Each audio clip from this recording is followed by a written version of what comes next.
Hola, profe, ¿cómo está? Creo que no le escucho. ¿O soy yo? Vamos a ver. Yo sí le escucho. Ah, ya, ahora sí. Ay, que era usted, era Sí. culpa suya. Hola, buenas noches. Hola, hola Ana, ¿todo bien? ¿Todo bien, profe? Sharon, Bien, ¿todo bien, bien? feliz. Qué dicha, me Todo bien, alegra. por dicha. Que ustedes que, Bueno, yo no sé qué les pasó hoy, que están prendiendo la cámara, pero Yo estoy angustiadísima, estoy hecha un mar de nervios, entonces, ¿por qué? aunque sí, es que Ana Exager- expone igual que yo. a mí me toca Es eso. exponer. Exagerados. Sí, sí, sí, con razón. Se alistaron y todo, ¿verdad? Sí, Y no, pero esto ha sido muy cansado porque igual, bueno, Charo, que también está en la escuela, esto de discutir el programa estas semanas, esta última semana, que los chiquillos, yo he durado como 3 horas explicando a cada grupo. Es, Esto de la virtualidad, bueno, presencialidad remota, ¿verdad? Esto sí. es cansadísimo, Sí, es- profe, yo doy clases en dos colegios al mismo tiempo. Mm, no, ¿es en serio? Sí, y tengo a mi hija en primer grado de escuela, entonces, o sea, No, no, no, de no, verdad, o casi que le digo, profe, o sea, no, no, deme no, de baja en el curso, no puedo con todo. no, no, ¿y cómo hace? No sé, Ay, no no sé. puede ser, sí. Sí, claro, No, es una hombre, locura. eso es locura, ¿sí? Porque al final, digamos, todavía ustedes grandes, uno dice, no, y están tranquilos y aportan, pero los chiquitos yo veo y es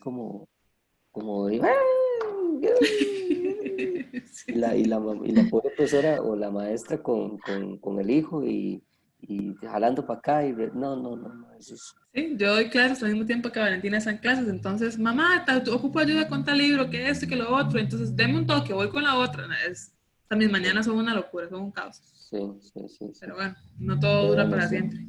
Sí, sí, sí, sí, sí, sí, ahorita pasa esto. ¿Qué Ya pasa? casi sale, ya casi sale alguna vacuna. Entonces, sí, esa es la fe, ¿verdad? Que Sí, salga alguna esperemos. vacuna.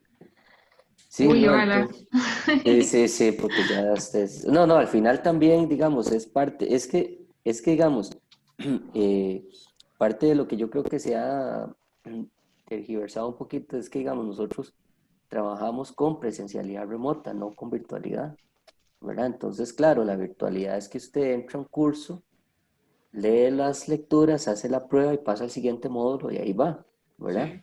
Entonces usted hizo un curso virtual, Ujú. pero esto es presencialidad remota, entonces digamos, se depende mucho todavía de la del lugar remoto, de la persona y todo para poder escuchar una presentación, para poder.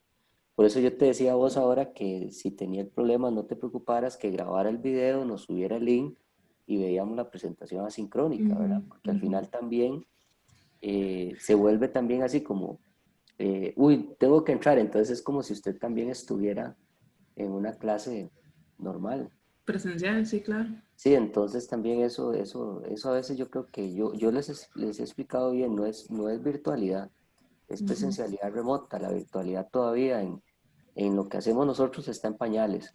Entonces, claro, eso implica más trabajo y todo porque usted dice, Jay, si a mí la universidad me dice, ve, aquí está el curso virtual, meta los módulos, haga las pruebas y Y ahí va el listo. semestre, y el chiquillo o la persona o la persona como usted dice, hey, sí, yo ingreso a la hora que quiera, ingreso a medianoche, hago la prueba, ay, pasé este módulo, estoy atrasada con lectura, y si usted se atrasó no puede hacer el módulo, Ujú. listo. Cada lectura te va marcando que la hizo, si no, no la hizo, y así funciona la virtualidad.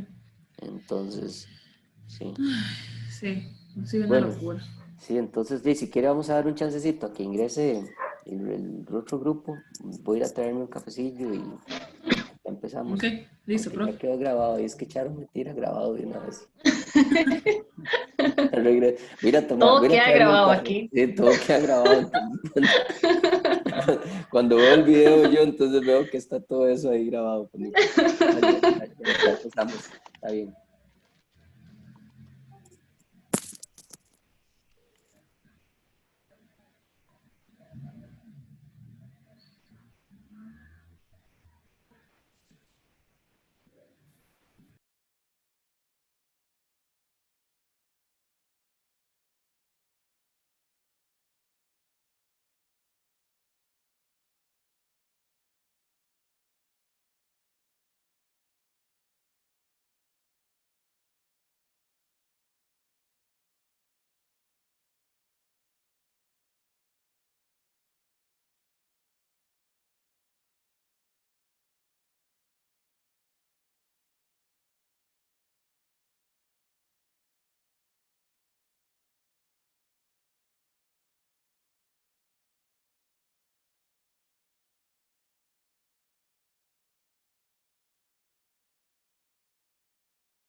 Bueno, yo creo que ahora sí vamos a arrancar. Eh, eh, Ethel tuvo problemas con el trabajo. Ahí me mandó una explicación y una nota de lo que tuvo que pasar. Entonces le he pedido a Ethel que haga la presentación de forma sincrónica y que nos suba el link, ¿verdad? Para, digamos, poder compartirlo y ver la presentación de ella también.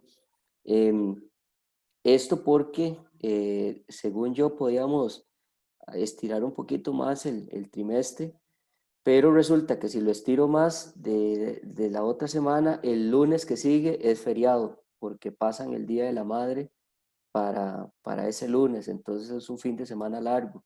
Es decir, tendríamos que irnos muy posiblemente ¿qué más o menos?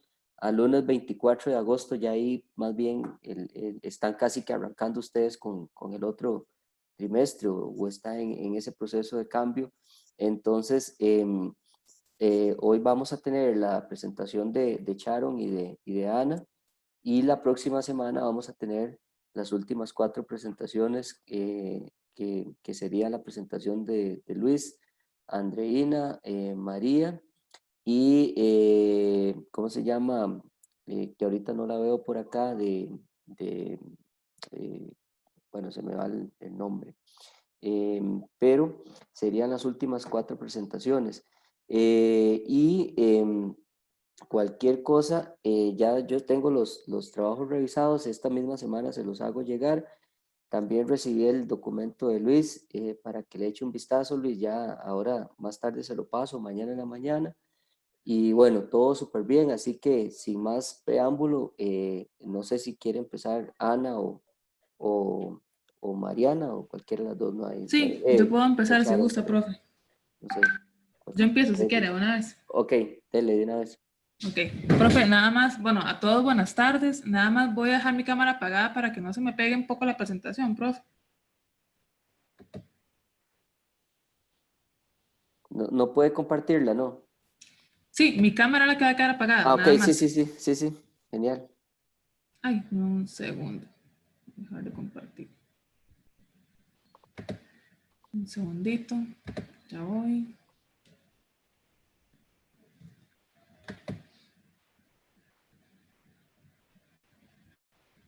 Ujú.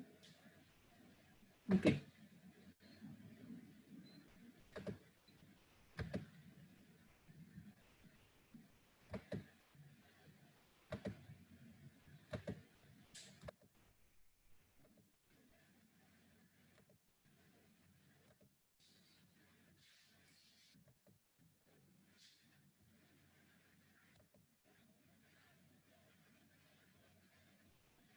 Listo. ¿Todos pueden ver la pantalla? Sí.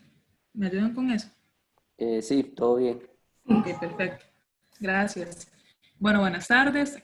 A mí me tocó el tema del tercermundismo como doctrina política internacional en el acercamiento de Irán a Venezuela. Como es una síntesis y es tan breve el asunto, entonces yo me tomé un poco de atrevimiento, profe, de hacer ese tipo de síntesis un poco más gráfica, digámoslo así, para poder explicar más todo lo que tenía que decir, porque era un tema muy extenso y del cual había mucho que hablar.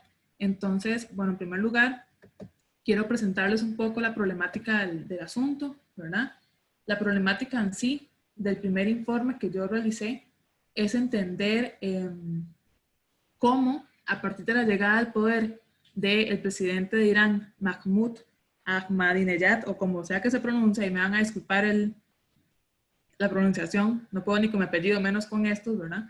Entonces, la llegada al poder de Mahmoud en el 2005 y, bueno, que se encuentra junto con Chávez en un periodo de tiempo similar, también en la presidencia de Venezuela. Entonces, en este caso, la problemática del tema va a ser cómo se entiende el tercermundismo, cómo se llevan a cabo alianzas entre Irán y Venezuela en busca de un objetivo común, que es restablecer el sistema internacional tradicional que se ha estado implementando, donde está Estados Unidos como el hegemón, ¿verdad? Y, y según lo que ellos consideran, es un sistema internacional desigual, injusto, en el cual Estados Unidos ejerce el poder, impone el poder y es desigual para ellos que son del tercer mundo. Ahora en este caso, con el tema del tercer mundo, también quiero que veamos un poco la pantalla para que vean lo que yo intenté hacer, según yo, ¿verdad? A ver si tengo éxito con eso, me pueden entender mejor. A ver, tenemos a Irán y tenemos a Venezuela. Ambos comparten la doctrina o van a estar bajo la doctrina del tercermundismo. Esa doctrina la voy a explicar un poco más adelante cuando veamos los elementos teóricos, pero es prácticamente entender a los países que surgen o que se van a independizar en el contexto de descolonización que se da después de la Segunda Guerra Mundial, justamente en plena Guerra Fría, ¿ok? Que van a ser prácticamente un proyecto del primer mundo para catalogar a los países con menor desarrollo económico y demás. Es una doctrina que incluso se puede entender como un componente no nada más geográfico, sino también mental, que alude casi que de inmediato a un término de pobreza, de poco desarrollo, de mal manejo de recursos, corrupción, entre otros elementos que caracterizan a ese tercer mundo y que ustedes, bueno, ya lo sabemos muy bien, pero somos parte de esto. Nada más recordar que el tercer mundo se conforma por África, Asia y América Latina, para que lo tengamos claro. Entonces, tenemos a Irán, tenemos a Venezuela y en el medio está Estados Unidos. Estados Unidos va a establecer relaciones con ambos países, ¿verdad? De forma, digámoslo así, que bilateral, pero siempre con mayor beneficio para ellos como tal. Y en contraparte tenemos a Mahmoud y a Hugo, que van a establecer también una alianza, un diálogo y un acercamiento muy, muy fuerte durante este contexto. Y como un contexto general, pues tenemos el caso de la Guerra Fría, que es el que enmarca todo este escenario en el cual se lleva a cabo la relación entre Irán y Venezuela. Muy bien, un poco más en profundidad con los actores, tenemos a Irán, como les estaba comentando, bajo el mando de Mahmoud. Recuerden también que Irán es un país que ha tenido una historia de dominación, de explotación, lo cual lo lleva o lo ha llevado también al rechazo de la estructura de poder que representa Estados Unidos. Es un país comprometido con la religión y con el autoritarismo. En este país se combinan el nacionalismo como tal, el autoritarismo y el islam además. Es un país muy complejo de entender y esta mezcla permite pues concebir mejor o entender mejor el rechazo que se va a dar hacia democracias occidentales. Entendamos Estados Unidos, ¿ok? Por otro lado tenemos a Venezuela. Ustedes saben perfectamente bien quién es, quién fue y qué hizo Hugo Chávez, que llegó a la presidencia y estuvo en el poder desde 1999 hasta el 2013, cuando murió, con una política antiimperialista, con tintes socialistas, o bueno, en la medida de lo que él representaba como tal, sus discursos, aunque en la práctica no era tan socialista como se decía. Un país con una enorme brecha social, con una lógica populista, ¿okay? Que más bien favoreció a la élite y al pueblo le daban más que todo carreteras, hospitales, escuelas y demás, y que esto generó y acrecentó todavía más la gran crisis económica, política y social que había en Venezuela desde antes. Tenemos también a Estados Unidos, que en la lectura que me tocó a mí, en mi caso, en este primer informe se da a Estados Unidos como un actor pasivo. Obviamente no es pasivo, es muy, muy activo, pero en la lectura se muestra como un actor secundario, digámoslo así, porque no se le toma mucha importancia. Se ve como el hegemón y como el gran enemigo en común que tienen ambas naciones, tanto Irán como Venezuela. Muy bien. En un primer momento tenemos que tener claro también que en esta lucha contra la dominación extranjera, en esta lucha que emprenden las dos naciones por la autodeterminación de los pueblos, por la dignidad nacional, por la lucha ante los desposeídos, el gran objetivo era luchar juntos y restablecer, como les dije antes, el orden internacional por uno antagónico a Estados Unidos que fuera más justo, sin intervenciones de otros estados y con mayor autonomía. En cuanto a los elementos teóricos que les puedo comentar, en primer lugar, el tercermundismo. Denme un segundo.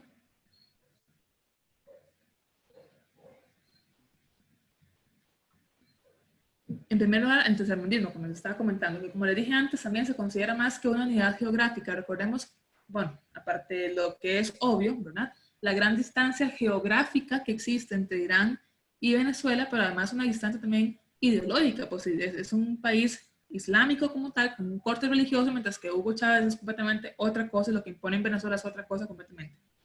Entonces, el tercermundismo es más que una unidad geográfica, es un estado mental asociado a la pobreza, la falta de recursos, el mal manejo de los mismos, y fue un proyecto político-económico diseñado por el primer mundo para catalogar, como les dije antes, a estos países que se independizan durante la Segunda Guerra Mundial en el marco de la Guerra Fría también.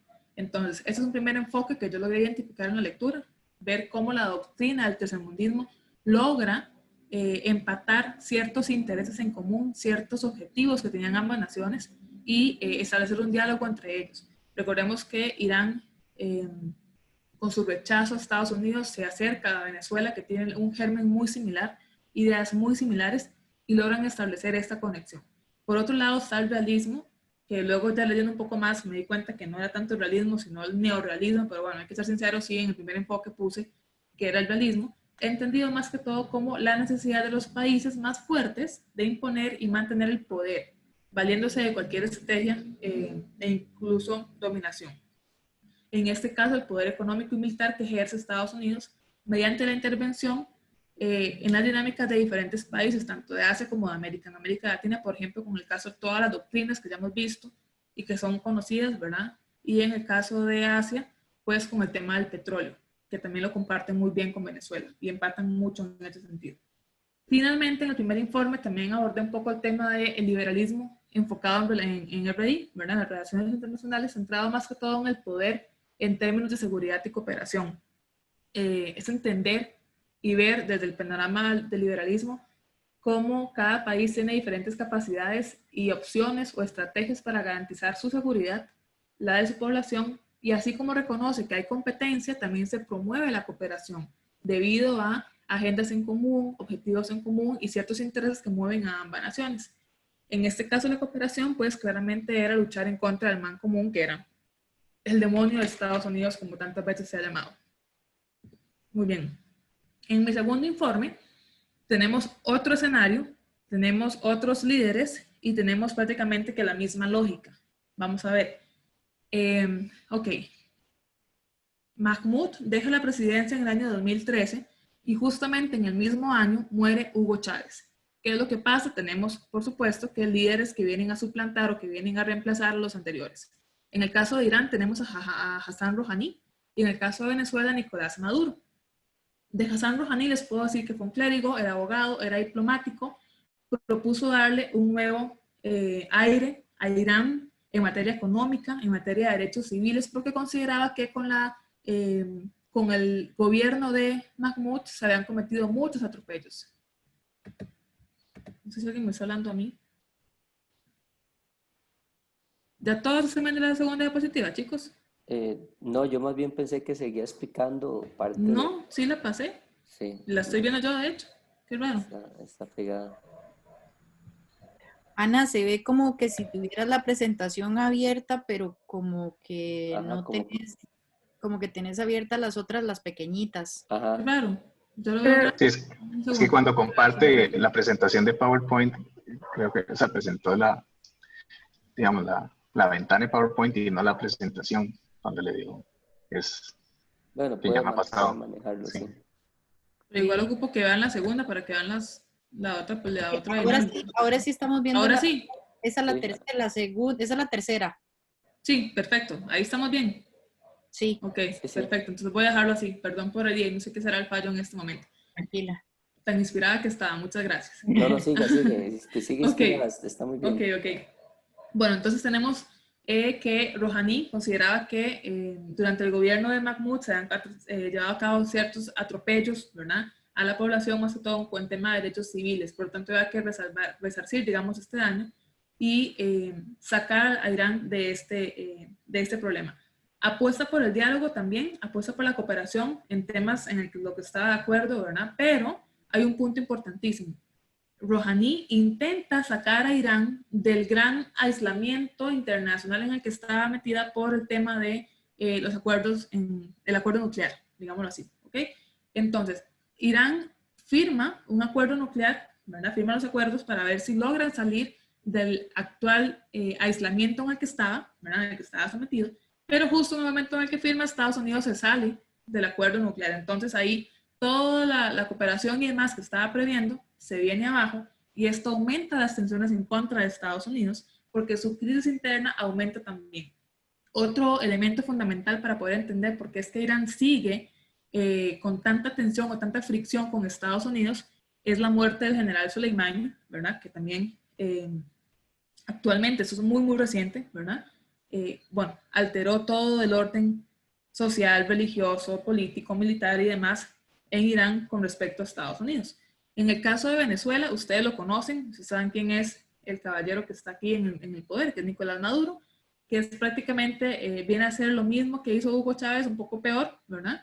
Y que mete al país en una crisis aún más aguda, más profunda, con distensiones aún más difíciles de combatir, ¿verdad? Que de hecho lleva a Venezuela a la situación en la que está en este momento.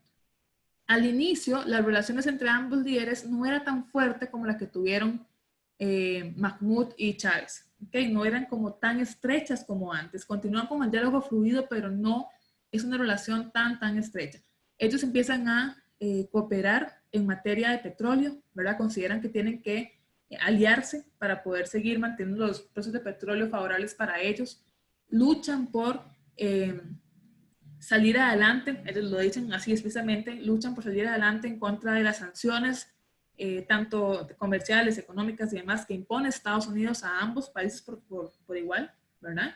Pero hay un punto que yo ocupo que quede muy claro, y es que América Latina realmente, en el fondo, nunca fue prioridad para Irán. O sea, nunca fue, uy, sí, América Latina, voy a ir a conversar con ellos o a dialogar con ellos. Era más bien una estrategia por parte de Irán también para salir, otra vez, vuelvo a lo mismo, del creciente aislamiento internacional en el que estaba. Ocupaba aliados prácticamente, ocupaba con quién intercambiar, con quién comerciar, con quién tener un aliado que lo ayudara en caso de ser necesario, y es cuando surge la figura de Venezuela, y además con Rouhani surgen también alianzas con Bolivia, con Perú, con Brasil, con Ecuador, si no me equivoco también. De hecho, en esos países van a aumentar la cantidad de embajadas que se dan, los diálogos también van a ser mucho más amplios, la cooperación es enorme, y llegamos también a los enfoques teóricos bajo los cuales yo analicé el segundo informe, que son el neorrealismo, que considero que es el que se adecua un poco mejor ya ahora en este caso, que son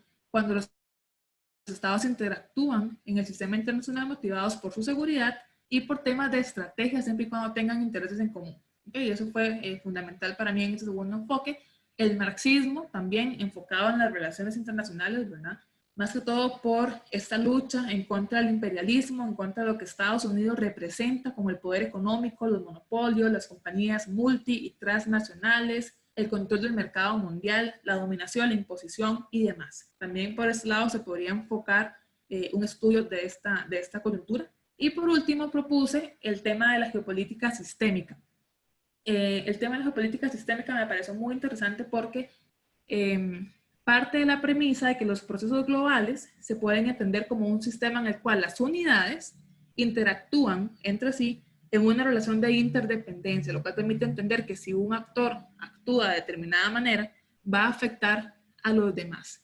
Entonces, también es muy importante verlo, muy interesante en este caso, porque lo que Irán hiciera, lo que Venezuela hiciera, lo que hicieran en conjunto, o bien lo que Estados Unidos también pudiera hacer, iba a afectar al montón de otras naciones más pequeñas que están inmersas en este anillo de poder, digámoslo así, en esta aro de influencia que tiene Estados Unidos como hegemón del sistema internacional en este momento. Ok, vamos a ver. Ahora, como conclusiones, actualmente tenemos que tocar el tema de el COVID, ¿ok? Vamos a ver si esto me funciona porque lo hice en otro formato y creo que no me va a funcionar. Ok, profe, esto tenía una lógica, pero no va a funcionar. Entonces, lo que intenté hacer fue en esta última parte, tomé ciertas frases, ¿verdad?, de lo que dice cada uno de los gobiernos en relación a un tema específico. El COVID en este año ha sido un tema fundamental de acuerdos entre ambas naciones, entre Irán y Venezuela. ¿Por qué? Porque debido a las sanciones que Estados Unidos le ha estado imponiendo últimamente a Venezuela, se ha quedado sin ayuda o sin la cooperación internacional para poder atender esta pandemia. Entonces, la que ha salido en su ayuda ha sido Irán. En este caso, bueno, recientemente, creo que fue el viernes pasado, se firmó las sanciones financieras por primera vez para Venezuela por parte de Estados Unidos. Y lo que dice la Casa Blanca es que la dictadura de Maduro sigue privando al pueblo de Venezuela de alimentos y medicinas, que encarcela a los miembros de la oposición, que fueron elegidos democráticamente, que reprime de forma violenta la libertad de expresión, por lo tanto hay que sancionar. Y se empieza a sancionar en materia de petróleo, en materia de comercio, en materia otra vez de aislamiento, al punto que Venezuela ya no puede usar los bonos, no puede vender activos, no puede tener ningún tipo de relación económica con países aliados a Estados Unidos porque no le van a comprar o no le van a aceptar esas formas de pago, y la deuda externa sigue creciendo. De hecho, ahí vi unos reportajes que hicieron a Maduro en el que decía, bueno, o pagamos la deuda externa, que hemos sido muy puntuales con esto, o comemos, literal, porque no tenemos más recursos y nadie nos sigue, si nadie nos abre esta barrera que nos impone Estados Unidos. Dentro de la propia Venezuela, la oposición está apelando que Venezuela con Maduro está llevando a cabo mecanismos de financiamiento pocos transparentes, que están liquidando los activos del país a valores realmente de liquidación y literalmente bajo la mesa, de manera muy, muy solapada. A lo que responde Venezuela y dice que, bueno, Venezuela no está sola, que tiene relaciones con Irán, con China y con Rusia, que de hecho le proponen a China, bueno, toda una estrategia para que le compre los bonos y le compre activos. En cuanto a la relación actual entre Irán y Venezuela, como les estaba comentando, se ha estrechado muchísimo más debido al COVID, ¿verdad? Se está haciendo un frente común. De hecho, Irán es la que está, está siendo el proveedor de petróleo, de combustibles y de aditivos para Venezuela. De hecho, en esta semana, la semana que pasó, si no me equivoco, llegó el primer buque de Irán a Venezuela con más de 1,5 millones de barriles de petróleo, y vienen 4 más en camino, ¿verdad? Porque es la que está abasteciendo a Venezuela de este bien que no tiene por dónde más comerciar. Y hay frases que se dan entre los ministros de Relaciones Exteriores de uno y otro país, entre Irán y Venezuela, que dice, por ejemplo, que hoy vemos los frutos del mundo multipolar, de la diplomacia bolivariana de paz, de la cooperación entre Sur-Sur, Irán y Venezuela, que siempre se han apoyado en momentos de dificultad, y que, bueno, como les acabo de comentar, acaba de llegar, pero sí, en cuestión de hace unos cuantos días, el primer buque con gasolina para Venezuela. También están evaluando hacer un frente en común con Irán para luchar en contra de las sanciones imperiales, ¿verdad? Siguen con el término imperialismo, el imperio, lo imperial, ¿verdad? Que es el enemigo en común, el tronco en común que tienen estas dos naciones. En el marco de la lucha contra el COVID, los presidentes Nicolás Maduro y Hassan Rouhani sostuvieron un contacto telefónico en el cual acordaron hacer frente común para enfrentar las medidas coercitivas unilaterales impuestas por Estados Unidos. No es nada más enfrentar la pandemia, es enfrentar la pandemia en el marco de lo que Estados Unidos haga, ¿verdad? El denominador común entre ambas naciones, entre los conflictos y problemas que tenga cada uno de sus pueblos, es Estados Unidos, bajo esta doctrina del tercermundismo, que es la que abraza por completo esta coyuntura, que es lo que estoy comentándoles, ¿verdad? Este intercambio entre Irán y Venezuela también se fundamenta en el intercambio científico, el desarrollo productivo, la industria de hidrocarburos, y además que ambos tienen experiencia y son parte de la OPEP, ¿verdad? Y finalmente, aluden que el aumento de relaciones en los últimos meses entre Irán y Venezuela pone en relieve un nuevo y floreciente vínculo entre ambos países, en desafío a los severos embargos financieros que los Estados Unidos le han estado imponiendo a ambos por igual. Entonces, bueno, esta es mi última parte del trabajo escrito que tengo que enviarle al profe, pero así fue la evolución, digámoslo así, del trabajo que hice con el artículo que fue asignado para mí. Eso es todo. Muchas gracias. Muy bien, excelente, Ana, muy bien. Muy bien por digamos, toda desgranar de forma tan amplia el caso. Yo no sé si por tener, digamos, la formación de historiadora, esto ayuda a que pueda... Probablemente, profe. Sí, ¿verdad? Pero me gustó, ¿verdad? La presentación, digamos, cómo... no sé si tenía en su vocablo todos estos elementos de política internacional, ¿verdad? Sobre el tema del neorrealismo y del capitalismo y de todo lo que vos mencionó ahí, ¿verdad? Sobre el marxismo y cómo, digamos, el problema efectivamente pasa por un tema, digamos, esto se puede llamar, digamos, digamos la lucha de grupos de países en el sistema internacional de las naciones, ¿verdad? Y obviamente cada quien discutiendo por sus los intereses. por los intereses que más le convengan. Y obviamente el caso de Venezuela y el caso de Irán, bueno, unos porque están muy relacionados digamos, con el Islam y la parte de los chiitas y los sunitas, ¿verdad? Y que obviamente en cierta forma en ese Medio Oriente Irán es visto, digamos, por el resto de países, a excepción un poquito de Irak y de Yemen, por ejemplo, en donde hay más, digamos, están repartidos los sunitas y los chiitas, pero digamos, se encuentra un socio en América Latina, que es Venezuela, y eso hace también extender un poco lo que era el artículo tuyo al inicio, los tentáculos, si se pueden llamar tentáculos, de una relación, digamos, relacionada ahí en términos políticos y geográficos también, Ujú. y por un producto como el petróleo. O sea, a mí me parece que definitivamente hace un muy buen acercamiento. Y sí, quisiera escuchar, bueno, ahí está Luis, quisiera escuchar, ver qué opiniones tiene el Profe, grupo. nada Luis, más, antes de que Luis perdón, intervenga, sí, que se lo agradezco mucho, sí, hay un actor también muy importante que empieza a intervenir en este sí, último momento, que es Israel, ¿verdad? Que Israel también sí, aprovecha un montón sí, todo este conflicto para sacar partida también. Entonces, bueno, ya era mucho para la presentación, pero también tomar en cuenta que Israel también se posiciona como una contraparte ahí muy fuerte sí, para sí, ambas naciones. Listo, muchas gracias. completamente, sí. Luis, adelante. Sí, buenas noches. Hola. Nada más es un comentario al pie de página Súper, sobre súper. dos asuntitos. Lo primero es que hay que diferenciar entre lo que es marxismo y leninismo. Son dos cosas distintas y tienden a unificarse. Marx en ningún momento habla de teorías sobre imperialismo. Las teorías de imperialismo son cuestiones que se han agregado posteriormente, sobre todo a países eh, como Venezuela o como la misma Cuba o algunos otros países que han tirado hacia un enfoque socialista, que han hablado de marxismo, pero en realidad no hay tal marxismo. O sea, las teorías de imperialismo que ellos señalan son una interpretación de Lenin y de Rosa Luxemburgo. Entonces, a veces es un detalle que no se debe pasar por alto a la hora de hacer un abordaje desde el punto de vista marxista, porque Marx lo que habla es de, efectivamente, de la revolución y la lucha de clases, pero nunca aborda el tema del imperialismo como si lo hace Lenin Ujú, y Rosa de Luxemburgo. Por eso se ujú, habla del marxismo-leninismo. ujú, Y el ujú, otro detalle es que la nacionalización de los productos en Venezuela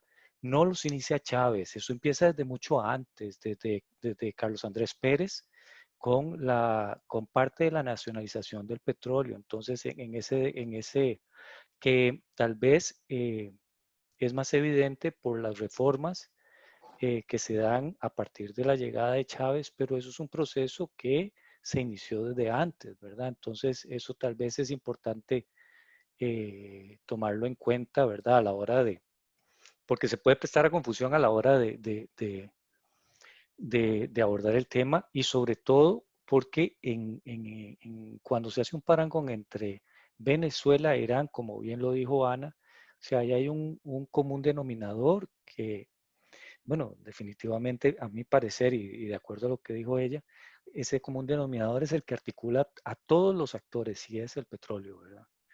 Entonces, y a partir de ahí se gira todo el tema de la geopolítica, el discurso político, etcétera, de poder.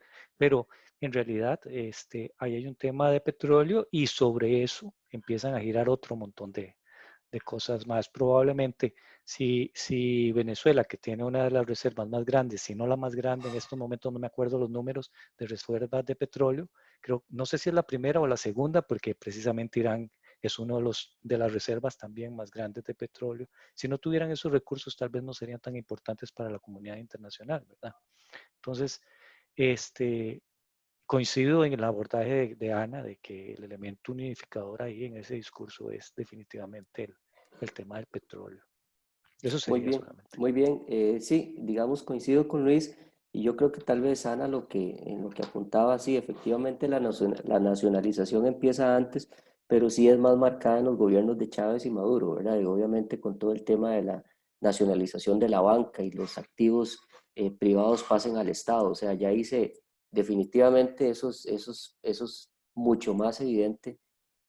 Ni siquiera estoy diciendo si fue bueno o malo, simplemente es que es más evidente. Y lo otro, sí, lástima que el petróleo de Venezuela no es el Brent, sino que es mucho más pesado para convertirlo y transformarlo en gasolinas y en todo esto, porque si no, a pesar de que tiene muchas reservas, transformarlo en los combustibles es más caro, Es por más ejemplo, caro. que el Brent, exactamente. Entonces, ahí en esa parte, digamos, digo yo lástima porque imagínese si fuese menos pesado que el Brent, ¿verdad? Entonces, muy bien, Luis, excelente, como siempre, los comentarios, muy, muy amable por los comentarios. No sé si alguien más tiene comentarios. María José.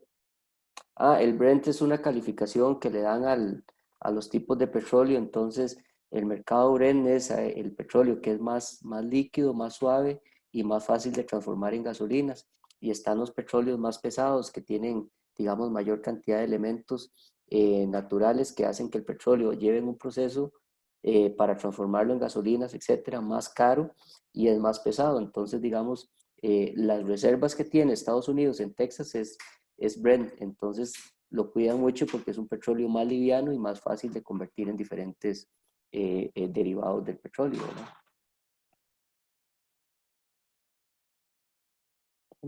Ok, María, usted no tiene micrófono. Muchas gracias, profe, muy interesante aprender sobre la relación entre Venezuela e Irán. Okay. Buenas noches, sí, sí, tengo micrófono. Yo Es que no lo quería interrumpir.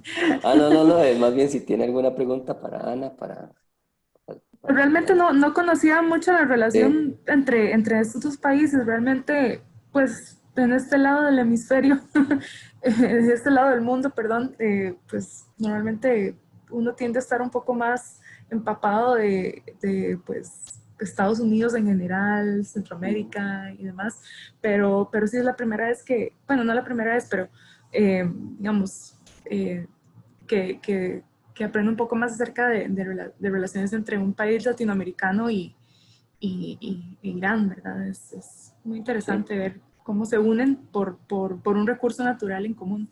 Y es mucho más extenso. El problema es que tenía solo 4 diapositivas, entonces tuve que cortar un montón. Pero en síntesis, por ahí va el enredo. No, pero está bien, Ana. Ya es que ya Ana no, hubiera puesto 30, pero no, está bien. A mí pues, me gustó la presentación. Es Me súper parece que compacta, sí. sí, la aclaración de Luis, digamos, sobre el tema del marxismo, leninismo y todo esto, ¿verdad? Y digamos, cosas a veces que también se malentienden, ¿verdad? Tal vez entrando un poco en esos temas del comunismo y todo esto, ¿verdad? Que a veces se malentiende en la jerga nuestra de que el comunismo es pobreza y es guerra y un montón de cosas, y comunismo viene de la palabra de la comuna, en donde todo el mundo tenía oportunidad de compartir sus productos y todo, o sea, ¿verdad? Y entonces me parece muy bien la aclaración de Luis, ¿verdad? Por el tema del imperialismo,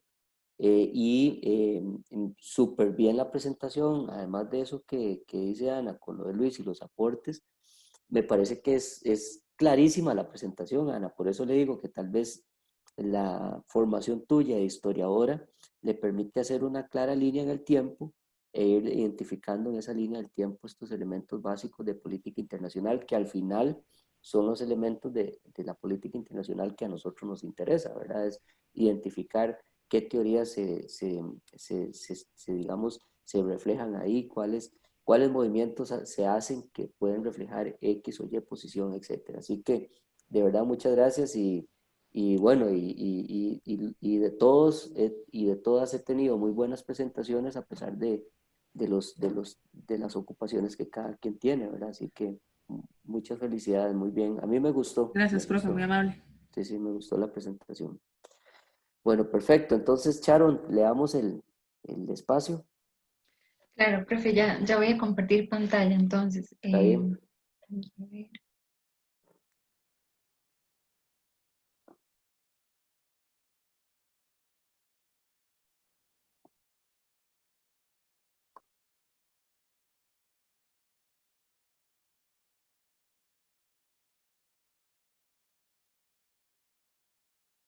¿Ya todos pueden ver la presentación?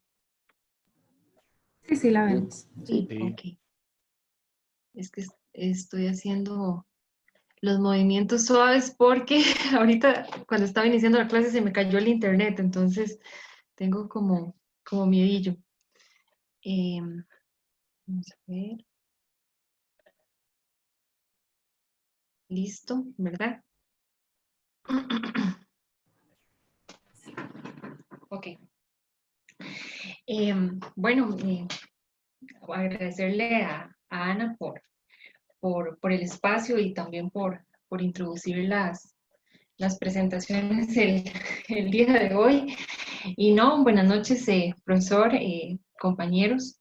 En el caso mío, bueno, a mí me corresponde el tema del regionalismo en una economía multipolar globalizada, que podemos decir que es la economía actual.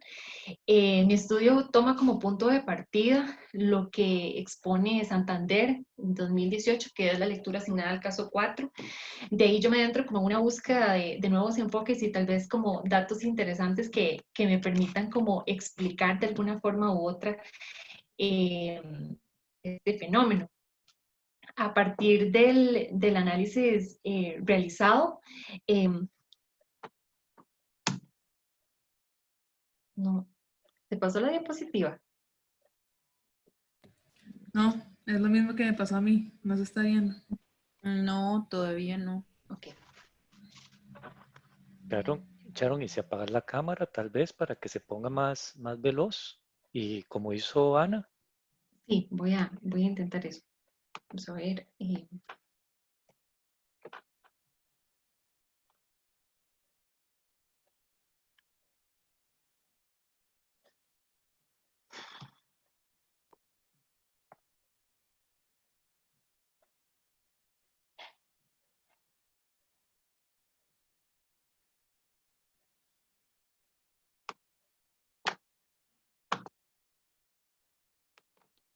Si quiere la va pasando por ahí, mejor. Ok. Sí, sí.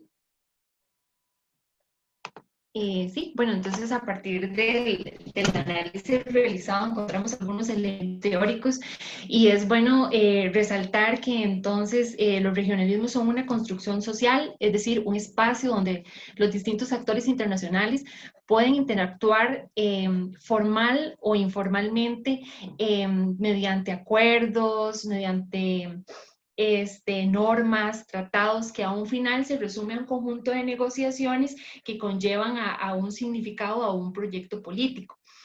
Es importante destacar también que el regionalismo se visualiza como una forma de cooperación intermedia y que siendo así entonces puede agilizar lo que es las alianzas y la cooperación entre los estados. También es muy común enredar o pretender, digamos, que el regionalismo es integración económica. Y aunque la integración económica corresponde a un ejemplo de regionalismo, el regionalismo es algo mucho más amplio, ¿verdad? Que abarca dimensiones más grandes y no necesariamente aquellas que vinculan estrechamente la integración económica. Tal vez, digamos, cabe como sustento la formulación de alguna política exterior o algún, por ejemplo, grupo de estados que quieran dentro del sistema internacional ser como algún actor con identidad propia, más allá de lo que las propias estados significan dentro del sistema internacional.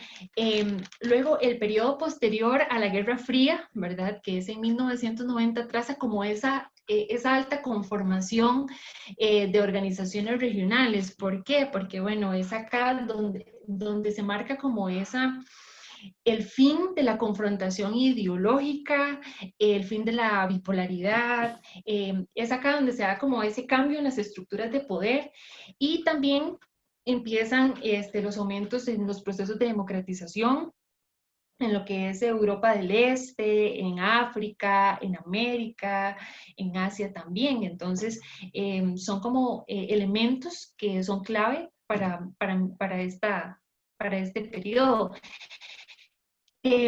Luego, con la conclusión del mundo bipolar, se genera este nuevo orden complejo que genera como, viene a traer como nuevas necesidades, nuevos problemas. Acá se da como la creciente legalización del comercio también, que también forma parte importante para los neoliberales de la época. Entonces, bueno, ¿cómo podemos, digamos, también explicar estos cambios en la política internacional? Ya luego acá los países ven el regionalismo como una forma de poder negociar, de poder llegar a acuerdos, de poder llegar a compromisos más allá de lo que se hacía a nivel multilateral. Entonces, también empiezan a ver el regionalismo incluso como una herramienta, como un instrumento de política internacional que les permite enfrentar primero los cambios que se presentaron, los profundos cambios que se presentaron para esa época, y luego también algunos antagonismos, podemos decir que diferencias culturales, diferencias ideológicas, religiosas, estructurales, para poder llegar a acuerdos, incluso también en el marco de la OMC. También es importante, bueno, que el regionalismo connota toda la antítesis de la autarquía y del unilateralismo. Y bueno, más allá, digamos, de hacer acá en esta presentación como un recorrido del informe 1 y 2, quise hacer como una síntesis de los pequeños puntos que pude rescatar de mi trabajo final. Entonces, en mi documento final pude también hacer como buscar los enfoques teóricos desde el punto de vista de la política internacional y de la CRI que pudieran explicar este contexto del regionalismo. Entonces, para ellos yo quise dividirlo en dos periodos. El primero, bueno, inicia en 1945, que es con el fin de la Segunda Guerra Mundial. ¿Por qué? Porque acá es donde se plasma como aquellas alternativas para la paz mundial. ¿Por qué? Porque antes de esta época venía como más marcado el nacionalismo, aquellas, digamos, podríamos decir como competencia en las unidades políticas. Entonces, bueno, es en este primer periodo donde se dan los primeros postulados de la integración. Podemos decir que está el funcionalismo, el neofuncionalismo, y luego surgen algunas teorías paralelas por ahí como transnacionalismo, intergubernamentalismo, neoinstitucionalismo, pero que se quedan cortas para poder explicar lo que sucede después de 1990.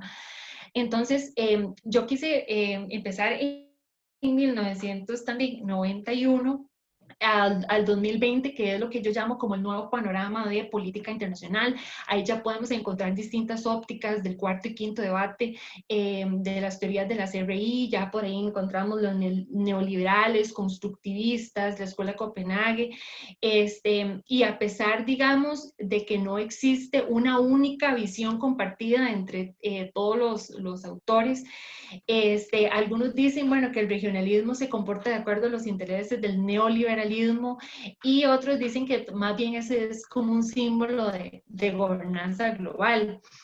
Sin embargo, algo que, digamos, un consenso que sí pude llegar de estos autores es que los regionalismos en el nuevo siglo, los regionalismos que carezcan de una base institucional sólida, de cooperación, de ganancias, y que tengan, digamos, ganancias de suma cero, difícilmente se van a connotar como exitosos para los problemas que se nos plantean en el nuevo siglo.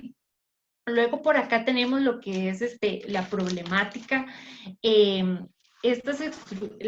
Las estructuras generan una descentralización del poder político. Aquellos estados que persigan el proteccionismo, que persigan o que quieran afanarse al poder, definitivamente no van a adaptar y no van a ir por la integración. Bueno, ¿por qué? Porque acá también en los procesos de integración puede que surjan instituciones de un grupo a nivel regional, etc. Entonces, bueno, importante, el contexto global actual, como nosotros aprendimos en el curso de Marco, de problemas de la seguridad, ya que el discurso de que el narcotráfico, digamos, era el único problema que nos perseguía, ya ese discurso quedó atrás, y bueno, el nuevo siglo nos plantea nuevos retos, problemas ambientales, problemas de la salud, también tenemos como los migrantes, lo que explicaba Karime la vez pasada, la trata de personas.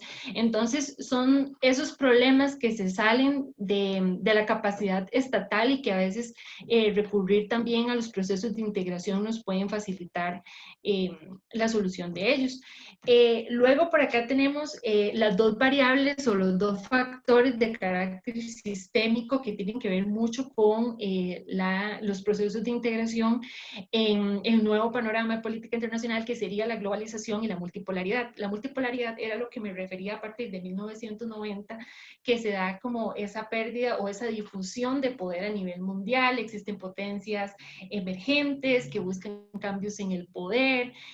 Luego tenemos la globalización, que por ahí los autores decían que más bien el regionalismo se debía ver como un ejemplo de globalización y que están estrechamente ligadas. Vamos a ver. Por acá, bueno, esta tabla quise como resumir un poco, pero bueno, casi que me podría atrever a decir que la tabla 1 resume todo lo que son los actores internacionales de todo ese sistema internacional, pero en realidad repercute en los procesos de integración, todo lo que he mencionado acerca del multilateralismo, acerca de las economías avanzadas, economías emergentes, por ahí, bueno, podríamos decir que tenemos a China con lo de la nueva ruta de la seda, ¿verdad? Que es crear un área económica que conectaría todo el sudeste asiático con el Mediterráneo a través del Océano Índico, ¿verdad? El Golfo y el Canal de Suez.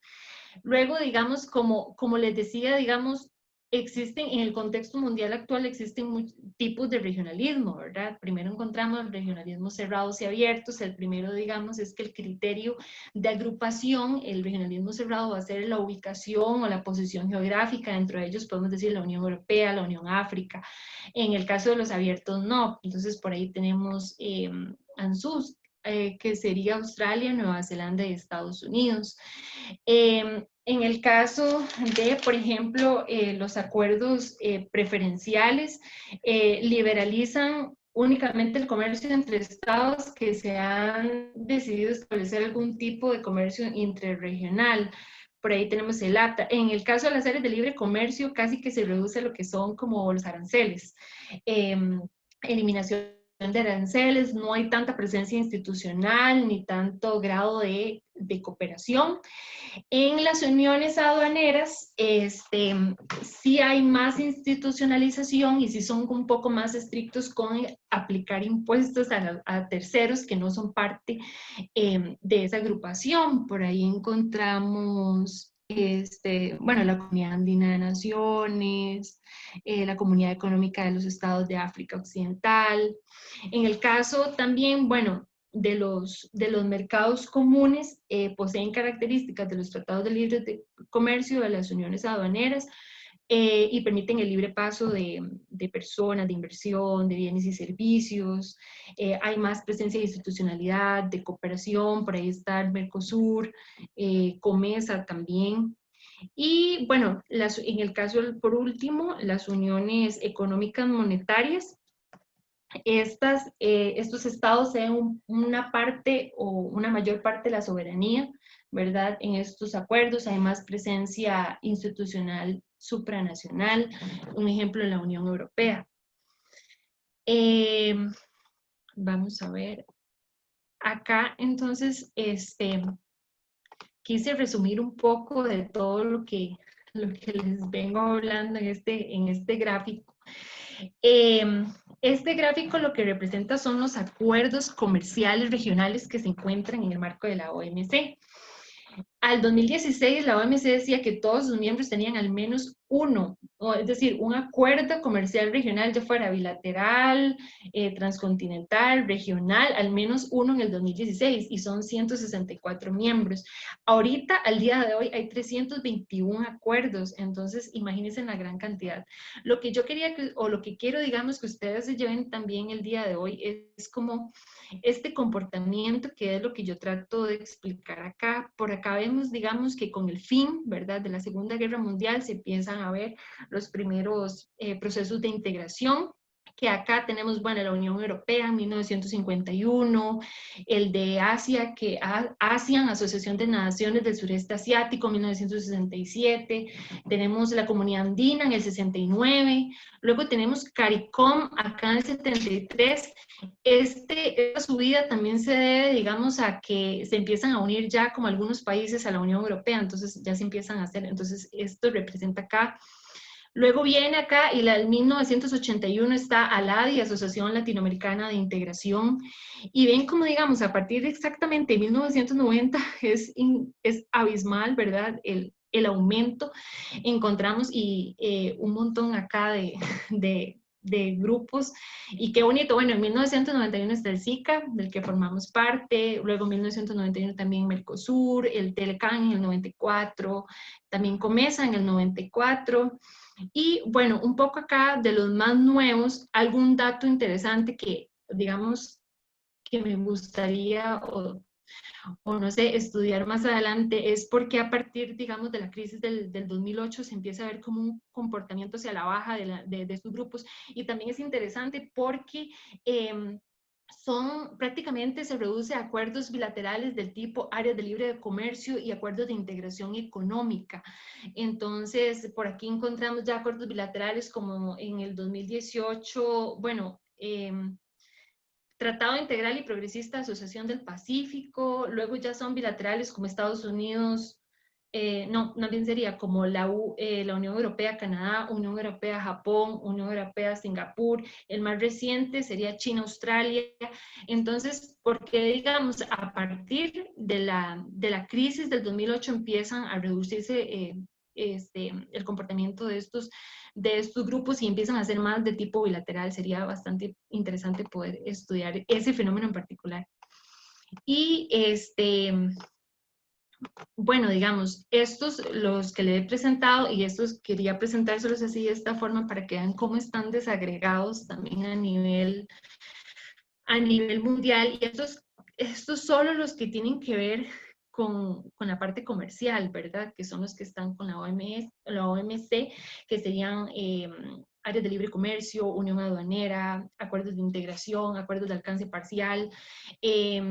Y como podemos ver, quise hacer este gráfico, digamos, los que tienen el circulito más grande son los que tienen más concentrados, más acuerdos comerciales. Por acá está Asia Oriental con 57, Europa con 40, luego está Sudamérica acá 44, África 31. Entonces es como bastante interesante ver cómo al día de hoy están bastante desagregados en todas las regiones del mundo, tenemos acuerdos, y es algo que los países han optado por tener en el nuevo panorama o el nuevo contexto en el que nos encontramos. Luego, para finalizar, tenemos por acá algunas reflexiones finales. Entonces, bueno, las estructuras regionales actuales contribuyen a resolver aquellos problemas transfronterizos que afectan la seguridad de las naciones, ¿verdad? Extrapolan el poder de los estados. Como podemos ver, puede ser dentro de un mismo área geográfica o puede ser de acuerdo a un criterio funcional. Cada grupo de integración tiene su propia historia, tiene su propio desarrollo, evolución, formas y proyectos. Luego las variables sistémicas que juegan un papel importante en este tema, la globalización y la multipolaridad, que influyen mucho en la conformación de estos grupos. También es importante que estos son de carácter coyuntural y que evolucionan de acuerdo a las estructuras en el sistema internacional. No existe una única visión compartida entre los históricos de la CRI que puedan explicar todo este comportamiento, esto que pasa en el nuevo contexto. Sí hay un consenso en cuanto a algunas teorías que dicen que, digamos, que tiene que haber una base sólida institucional, que tiene que haber cooperación, que tiene que haber sumas positivas, que tiene que haber ganancias para poder ser exitosos en el nuevo siglo. Luego, como ya vimos, 1990 presenta un periodo clave en la conformación de ellos. Al día de hoy casi que, ¿verdad? Entonces, para no decir que todos los países, entonces todos los países que forman parte de la OMC al 2016 tenían en vigor algún tipo de acuerdo, y también es posible que las regiones hoy en día, con las nuevas realidades, ¿verdad? Multipolar y globalizada, pueden haber algunas competencias entre las mismas regiones. Entonces, bueno, eso es un poco como lo que trataba mi caso y un poco sobre también lo que yo pude indagar. Entonces, no sé si esas serían las reflexiones finales y si algún compañero o el profesor Muy bien, desean sí, sí, aportar. me parece. Yo tengo varios comentarios y un par de preguntas, entonces no sé si los compañeros quieren adelantarse para no siempre ser yo el primero, pero si no, entonces A mí, digamos, ajá, le doy yo, pero Natalie, perdón, sí, voy a poner la cámara. pero no ponga ahí el fondo de playa. El fondo de la Ya, playa está predeterminado. ya le iba a decir yo, no ponga el fondo de la playa, porque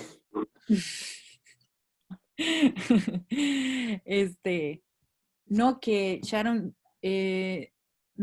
o sea, al principio como que lo capté, pero luego me quedó la duda, porque mencionó, usted lo dijo como de una manera muy personal, que digamos, ese regionalismo que no estaba formalmente constituido, no, como que no avanzaba, no quedaba para más, no. Entonces, no sé si puede como explicar a qué se refiere con eso, porque me quedó como esa dudilla. No, vamos a ver, tal vez Sí, era aquí, ajá. sí. No, lo que yo quise decir era que más bien justo, digamos, los actores internacionales pueden interactuar formal o informalmente, Ujú. digamos, y luego incluso esas interacciones informales pueden llevar a que ya se conforme, digamos, un grupo de integración con cierta base institucional sólida y demás, ¿verdad? Pero recordemos que, como yo mencionaba acá, existen diferentes tipos de regionalismos. Tenemos por acá, e incluso algunos que no necesitan una base institucional, sino también lo que les decía, ganancias, cooperación. Entonces, no es estrictamente como formal. Sí, ok. Como que, entonces, la pregunta más bien sería, entonces, según su investigación, ¿qué considera que le da esa solidez a esa, digamos, a esa eh, estructura o, sí, ¿verdad? ¿Qué elementos considera usted que son los que van a determinar que sí se consolide no sé Ok, si me... yo creo que más que todo, digamos, es el objetivo que se persiga, ¿verdad? Porque si yo quiero simplemente establecer como, que era lo que yo les explicaba, que si quería, digamos, algo meramente comercial, reducción de aranceles, que tengamos mejor, no sé, mejores relaciones comerciales, entonces mejor opto por un tipo de área de libre comercio, ¿verdad? Áreas de libre comercio, pero si digamos que, por ejemplo, también quiere, no sé, algo más eh, como por ejemplo lo que representa Mercosur en este caso, ¿verdad? Que Mercosur permite capital, ¿verdad? Permite que haya movilización de capital, inversiones de personas, de bienes y servicios. Es lo mismo que sucede con la Alianza del Pacífico, que mucho se le ha planteado a Costa Rica si quiere entrar o no, ¿verdad? Que bueno, ahí está Chile, Perú, México, Colombia en la Alianza del Pacífico. Entonces, muchas veces, digamos, hay mucho ahí para ver si Costa Rica se quiere involucrarse o quiere estar ahí o no. Entonces es más de lo que quiere Costa Rica, si quiere estar ahí, si quiere libre movilidad de personas, si quiere libre movilidad de capitales, si quiere libre movilidad de bienes y servicios. Entonces es más allá de lo que las unidades estatales creo yo que es lo que persiguen. Ujú. Sí, como el objetivo, ¿verdad? Va a ser fundamental. Y si el país, digamos, persigue esos objetivos, Y en el caso, por ejemplo, de la Unión Europea, ¿verdad? Yo creo que ellos perseguían como más, como una, seguro, una identidad también regional, una única moneda, ciertos tipos de beneficios, ¿verdad? Cierto tipo de cosas. Entonces, para mí es por ahí. Que por cierto, según la charla que tuvimos con aquel español, él decía que en realidad ese regionalismo estaba como, como que no Ujú. estaba como Ajá. bien consolidado, ¿verdad? Era como, bueno, la charla, ¿verdad? Sí, Sí, sí, muy que bien. era lo que yo le decía, que a veces yo sí sentía que los europeos se identifican como europeos y que yo siento que nosotros, los centroamericanos, estamos en el SICA y todo, pero digamos, nosotros no vamos a otro país y yo digo, yo soy centroamericana. Bueno, en mi caso, mi papá es salvadoreño y mi mamá es costarricense, pero aún así yo no digo, yo soy centroamericana, yo soy tica, no sé, ¿me entiende? No es como el europeo como tal, que es como, de, yo soy europeo y vienen acá y es muy... Sí, sí. Hay mucho que Bueno, contar sí, ahí. sí. Así Muy como bien. generalizado, que digan que yo soy europeo, yo lo tengo mis dudas. Sí, Pero creo que sí se ve un poco más reflejado sí, en el caso nuestro. eso sí es cierto, sí, sí, sí. Muy bien. Muy Muchas bien. gracias. Luis, Sí, nada más sí. un apunte, digamos, de detalle que echaron, creo que ahí se te mezcló, que hay que tomar en cuenta que una cosa es la Comunidad Económica Europea y otra cosa es la Unión Europea, ¿verdad? La Comunidad Económica Europea es de 1957, es una unidad económica, mientras que la Unión Europea se da en el 93 y ya es una unidad política, ¿verdad? Son dos cosas distintas que se dan en tiempos distintos, ¿verdad? Entonces, eh, tal vez es importante no mezclar ambas cosas, ¿verdad? Y sobre ahora, sobre lo que está hablando Natalie, yo también te iba a preguntar que si no te parece, porque es interesante lo que expones de cómo los diferentes países después, o sea, más bien, a ver, cómo vos haces un punto de inflexión en el fin de la Guerra Fría. Entonces, de ahí, ¿no te parece tal vez que el surgimiento, y de acuerdo a ese gráfico que pusiste, de esa nueva tendencia, porque si existen las uniones multilaterales, pero se da un auge después, de acuerdo a la exposición tuya, a partir de la caída de la guerra, de la finalización, perdón, de la Guerra Fría. Entonces, ¿no te parece tal vez que se puede teorizar de que es tal vez una nueva forma de protección de los países más pequeños, precisamente ante la desaparición de esos dos grandes bloques, ¿verdad?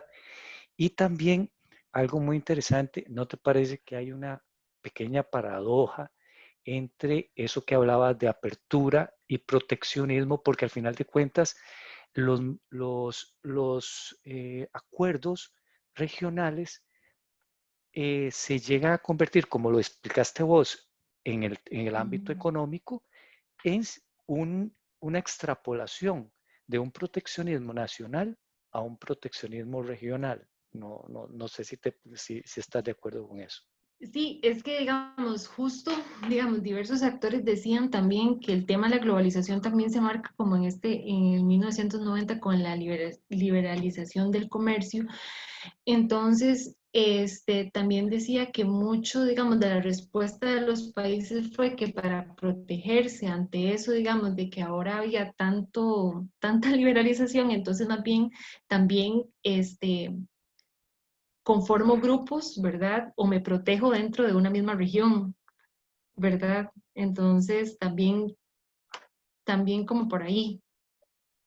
No sé si, no Sí, sé si entonces, entendí bien. si vos también, entonces, o sea, vos estarías de acuerdo en que existe esa paradoja, o sea, que Sí, hay sí, como una sí. extrapolación del proteccionismo nacional a uno más grande, a un proteccionismo más bien regional, porque al final de cuentas vos exponías que precisamente esos grupos ponen aranceles, en el caso de la parte económica, ponen aranceles mayores a quienes están fuera Ajá. de ese grupo, ¿cierto? Que esencialmente es una forma de proteccionismo regional, ¿no te parece? Sí, ese era el caso de las uniones habaneras. Ujú. Ajá. Sí, sí, sí, incluso digamos en la lectura sí me topaba, digamos, me costaba mucho llegar a una conclusión porque habían autores que decían, digamos, justo que la globalización, en cierta forma, más bien como que, bueno, sí, promovía la agrupación, digamos, de ellos para poder competir como región, ¿verdad? Entonces no se sabía si era que, que la globalización como tal, bueno, es que no sé cómo, no sé, digamos, o sea, sí, digamos, la globalización, digamos, esta liberalización, los países en respuesta llevaron como a unirse para poder también competir con aquellos grandes que ya podían, digamos, también competir dentro de la economía internacional. Ujú. Entonces también competir como región. Para hacer bloques más fuertes, sí. Ujú. Ajá. Bueno, muy bien, muy bien. No sé, Luis, bueno, ya Luis puso el micrófono. Digamos, es para agregar a la conversación y me parece que eso sería bueno de también de reforzar lo que ustedes están anotando. Digamos, ahí hay déjeme el gráfico ahí. Digamos, antes de la ronda de Uruguay y antes digamos, del famoso GATT, que antes no era la OMC, sino era el GATT, el Acuerdo General sobre Aranceles al Comercio, eh, las economías, digamos, sabían a lo que se jugaba, digamos, un poco para aportar, porque me parece muy importante lo que anota Sharon y lo que anota Luis. Después de la conformación de la ronda de Marrakech y que fueron las principales rondas, la ronda de Uruguay y la de Marrakech, donde se da el inicio de la Organización Mundial del Comercio, eh, aparece el famoso libro verde, que es una Biblia que yo tengo por ahí guardada, que es donde se establece ya no solo el tema de los aranceles como tales, sino que aparecen todas otras, una serie de mecanismos comerciales que se llaman los OTCs o los obstáculos técnicos al comercio internacional. Esta nueva dinámica del comercio hace que el mercado y las relaciones comerciales entre los países se vuelvan un tanto incierta. Es decir, si antes yo sabía que un producto tenía un arancel de entrada al país X del 60, 40, 30%, ahora ya no era necesariamente un arancel, sino que además ahora era un obstáculo técnico. Es decir, podía ser una medida sanitaria o fitosanitaria, podía ser un dumping, podía ser, digamos, una certificación, podía ser cualquier cosa que el país, digamos, y que en el marco de la Organización Mundial del Comercio estuviera, digamos, permitida. Entonces, digamos, ahí me parece que hay dentro de estas razones la conformación de grupos de países pequeños con el afán de generar un mayor peso en esa nueva dinámica del comercio internacional. Aparecen los tratados de libre comercio de primera generación. Actualmente estamos en la cuarta generación, que los de primera generación eran solo aranceles, los de segunda generación ya se negociaban aranceles y además se negociaban, digamos, asuntos laborales y asuntos de venta de servicios. En los de tercera generación se negociaban todas las partes, ambiente, servicios, mercancías, bienes, aranceles y todo lo que podía meterse ahí. Y en los de cuarta generación se mete ya no solo el tema de comercio, sino también el tema de cooperación y el tema político, que es el famoso acuerdo de asociación que tiene la región centroamericana con Europa. Entonces, eso es un acuerdo de cuarta generación que incluye también política y cooperación.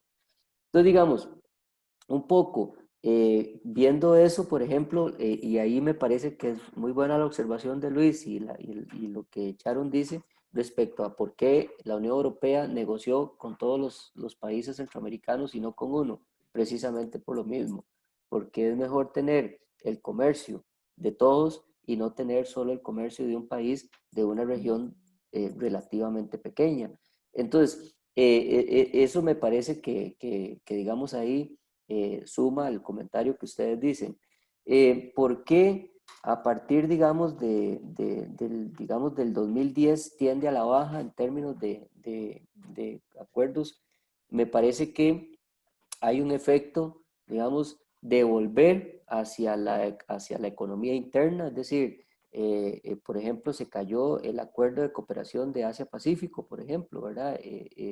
Se cayó las 12 economías más grandes del mundo en la parte del Océano Pacífico, no, y Estados Unidos salió cuando apenas llegó Donald Trump, dijo que no iba a firmar, que no lo iba a pasar al Congreso, y eso lo que permitía necesariamente era una unión completa de que podía haber libre transferencia de mano de obra entre los 12 países que firmaran el acuerdo transpacífico, y obviamente Trump dijo, no puedo estarle permitiendo a cualquiera que venga a mi país, de esos países, tener el trabajo que pueden tener los estadounidenses, digamos.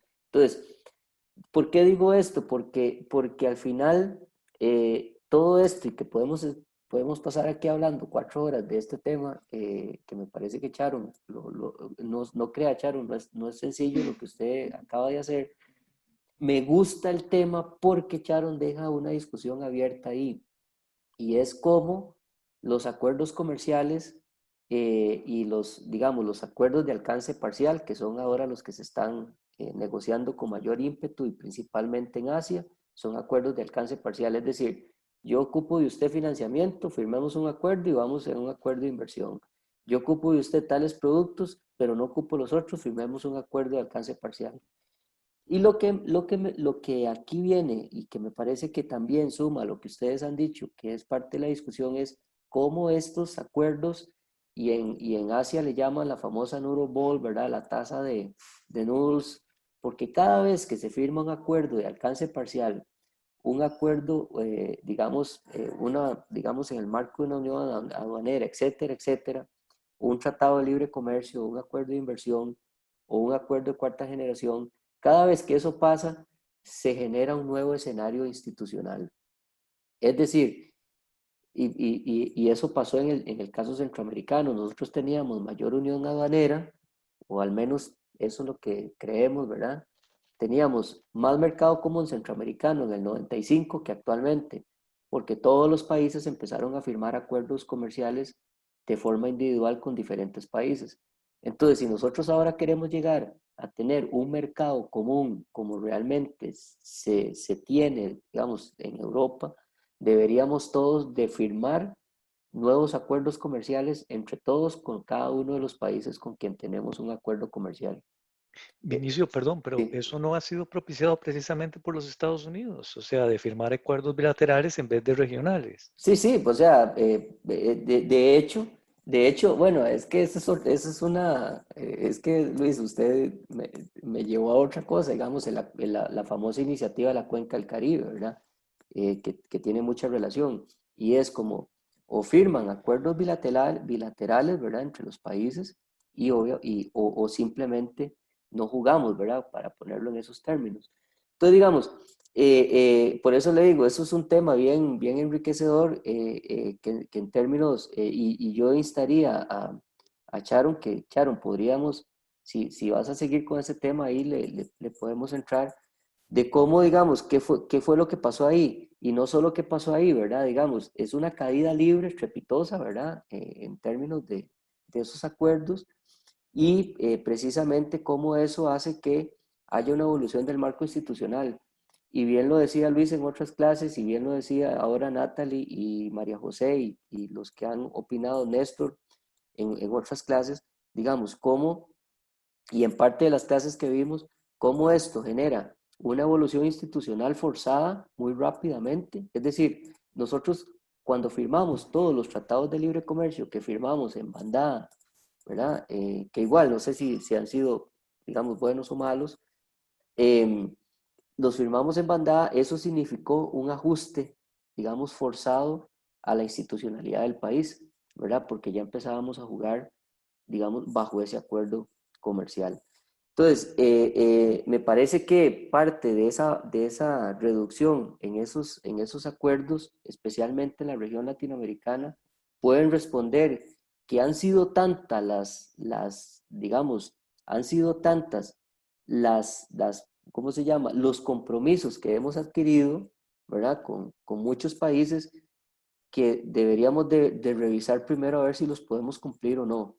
Y me parece que con esto que dice Luis, efectivamente, o sea, Estados Unidos fue el principal promotor de la firma de acuerdos bilaterales, ¿verdad? Y eso conllevó a que Centroamérica entrara en esa dinámica sin tener la preparación respectiva. Y lo otro es que me pareció muy bien eso, es decir, la integración como un resultado a las diferentes acciones que emergen en una región. Y sí, ¿verdad? Digamos, posiblemente a través de la integración lograríamos reducir mucho el efecto migratorio informal, digamos, el comercio ilícito, las malas fronteras, la filtración, todo eso quizás, pero hey, es hasta ilógico, ¿verdad? Como en Centroamérica, por ejemplo, eso podría traer un efecto muy positivo, pero más bien, digamos, ahí está ahí. Y me parece bien, ¿verdad? Digamos, posiblemente yo siempre digo soy costarricense, ¿verdad? No digo que soy centroamericano. Y posiblemente los europeos, muchos dirán que no, yo soy de Ucrania o no sé, ¿verdad? Yo soy ruso, no europeo. Pero una gran mayoría, vengo de Europa, ¿verdad? Entonces, yo cerraría mis comentarios ahí y no sé si alguien más tiene algún comentario, pero muy bien las dos presentaciones. Me gustaron mucho. Y podemos entrarle a ese tema, Sharon. Ahí me avisa. Gracias, profe. Muy bien. Y gracias a los compañeros que nos dieron las observaciones. Sí, súper, Y al súper profesor buenas, también. súper buenas. Y me parece que con esto que mencionaba Luis y con lo que mencionaba Natalie, ¿verdad? Principalmente el tema de los estados pequeños, sí, efectivamente, es que digamos, perdón por seguir, ¿verdad? Hay ahí muchos temas que uno a veces no ve, pero que al final uno diría, bueno, posiblemente buscaron esa unión. Al final resultó o no, ahí se hizo la unión y no resultó y ahora estamos metidos en esto. Y, ¿verdad? Hay un montón que son decisiones de política del gobierno en turno, ¿verdad? Y que no necesariamente, como siempre lo he dicho yo, no son necesariamente políticas en el largo plazo, sino que en el muy corto plazo y posiblemente bajo presión de la dinámica que se vive en ese momento. Pero muy bien. Entonces, bueno, no sé si hay más comentarios. Ana, Natalie, Luis, excelente. Néstor, ¿todo bien? Sí, ¿Todo bien? sí, súper bien. Andreina, bien, sí. Andreina, Karime. Uy, uy, uy. Todo Andreina, bien, sí. profesor. Sí, Andreina, bien, sí. Mariajo. ¿Cuáles casos están para la otra semana? Bueno, El está el mío. caso, está el caso de Luis sobre Kosovo. Ya Luis lo tiene listo, ¿verdad? Ya ahí me pegué la leída y súper bien, ¿verdad? Bueno, es que todos han estado, me han gustado las presentaciones, o sea, realmente la discusión en sí. Después está Luis, Andreina, Y yo. María, ¿sí? ¿Y quién más? Ah, Natalie, sí es cierto, y yo, ¿verdad? Yo, Natalie. sí. Y hoy estaba Ethel, pero tuvo ese problema. Ethel le pedí que grabara la presentación y la voy a compartir con ustedes, ¿verdad? Voy a meter el link y abrir un chat para que cada quien comente, porque realmente, como les digo, no había tiempo para poder extender más. Es decir, si yo extiendo más, nos vamos hasta el 23 de agosto porque el lunes que sigue es 17, que es feriado, ¿verdad? Entonces, no había posibilidad. Entonces, la próxima semana tenemos las restantes presentaciones, son 4 presentaciones, y yo sé que van a estar igual de bien. Es decir, cerramos con la cereza en el pastel, con 4 presentaciones y con discusiones, así que preparen la pizza, la Coca-Cola, y, ¿verdad? Y La entonces, fiesta. No, no, tampoco. Es Aquí que está la alegría la otra semana. por eso no se cura. Por eso no se cura, Natalie, porque solo piensa en fiesta, ¿verdad? Yo hablando de pizza y coca y Natalie de fiesta. Chiquita. Y no, y entonces yo espero que estén todos, ojalá que estén todos de verdad para despedirnos y yo sé que tal vez hubo cosas que pueden mejorarse y todo, pero yo creo que por lo menos logramos el objetivo. Y obviamente voy a ir metiendo los documentos, porfa, me los pasan Ana y bueno, ya me lo pasó Charo, para irle dando un formato, para que alguien me ayude a darle formato y buscar la publicación inédita, digamos, de análisis de casos desde el punto de vista de la política internacional, ¿verdad? Entonces, y hacemos esa publicación, yo le pido a Raúl, que me imagino que le va a pedir ayuda a Sharon también, y hacemos una publicacioncita bien bonita. Qué bien. Sí. Genial. Sí. Luis, entonces apenas pueda le paso el documento, pero ya mañana se lo mando. Ok. Pero Genial. todo bien, es que Luis ya me mandó presentación y todo. No, la presentación no, todavía no, la presentación es lo que me falta, porque no sabía si me le iba a modificar algo. Entonces, No, está muy bien, pero mañana se lo mando ahí para de una vez y que quede en el correo. Y las presentaciones, digamos, también las podemos guardar, ¿verdad? Lo que sí quiero es que quede esa publicación y lo quiero mostrar como análisis de casos de estudio, ¿verdad? Entonces, tal vez decirle a Raúl que por medio de la maestría saquemos ese documentito, pero sí quiero para que también ustedes, esto les ayuda también con temas de publicación. Así que, genial. si no hay más que decir, nos vemos el próximo lunes entonces, y alisten café, la pizza, la coca, y después reventamos globos virtuales. Ok. Bien. Cuídense Gracias, mucho. profesor. Está bien, Buenas profe. Hasta luego. noches. Buenas noches, Muchísimas muchas gracias. gracias. Hasta Hasta luego, luego. se cuidan. Quienes presentaron, y este profesor, hasta luego, gracias. Sí, igual, chao, hasta luego, Néstor. Cuídense mucho. Igual.